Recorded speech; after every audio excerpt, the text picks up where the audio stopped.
BRS తో పొత్తు పెట్టుకోవాల్సిన అవసరం తమకు లేదని కేంద్ర మంత్రి బండి సంజయ్ అన్నారు. బీఆర్ఎస్ ఎమ్మెల్యేల అవసరం కాంగ్రెస్ కే ఉందని తెలిపారు. రుణమాఫీ సహా 6 గ్యారంటీలపై చర్చను పక్కదారి పట్టించేందుకే విలీన డ్రామాలాడుతున్నారని మండిపడ్డారు బండి సంజయ్. కుటుంబ పార్టీ మేము సంకల్పం తీసుకుంటాం. కాంగ్రెస్ పార్టీ కుటుంబ పార్టీ, కాంగ్రెస్ పార్టీ అవినీతి పార్టీ. మా షర్ట్ మీద చిన్న మరక పడితే అన్న షర్ట్ మీద మరక పడ్డది అని బీజేపీ కార్యకర్తలు అడుగుతారు. Congress party BRS party drainage లో ముంచి తీసినా కూడా వాళ్ళు పడుచుకోరు.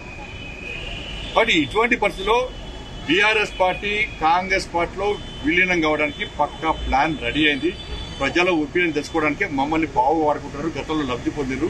ఇప్పుడు బీఆర్ఎస్ పార్టీ మాధవ్ చేరితే మాకు ఏం ఫాయిదా ఉండదు, మేము చేర్చుకోకూడదు. కానీ బీఆర్ఎస్ పార్టీని చేర్చుకోవాల్సిన అవసరం అది అవినీతి పార్టీ. వాళ్ళకి కేసీఆర్ కేటీఆర్ విషయంలో మీరు ప్రజల దగ్గర పోతే చీతు అంటారు, రాళ్లతో కొడతారు. మరి ఆ పార్టీని మేమెందుకు చేసుకుంటామన్నా వాళ్ళకి పోయేటోళ్ళని తెలియబోతున్నారు.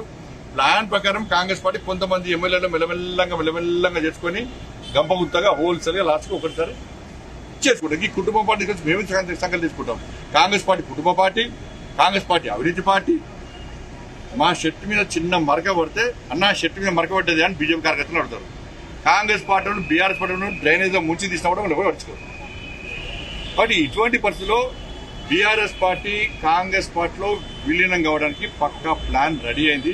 ప్రజల ఒపీనియన్ తెలుసుకోవడానికి మమ్మల్ని బాగు వాడుకుంటారు. గతంలో లబ్ధి పొందిరు. ఇప్పుడు బీఆర్ఎస్ పార్టీ మాధవ్ చేరితే మాకు ఏం ఫాయిదా ఉండదు, మేము చేర్చుకోకూడదు. కానీ బీఆర్ఎస్ పార్టీని చేర్చుకోవాల్సిన అవసరం అది అవినీతి పార్టీ. వాళ్ళకి కేసీఆర్ కేటీఆర్ విషయంలో మీరు ప్రజల దగ్గర పోతే చీతు అంటారు, రాళ్లతో కొడతారు. మరి ఆ పార్టీని మేమెందుకు చేసుకుంటామన్నా వాళ్ళకి పోయేటోళ్ళని తెలియబోతున్నారు. ప్లాన్ ప్రకారం కాంగ్రెస్ పార్టీ కొంతమంది ఎమ్మెల్యేలు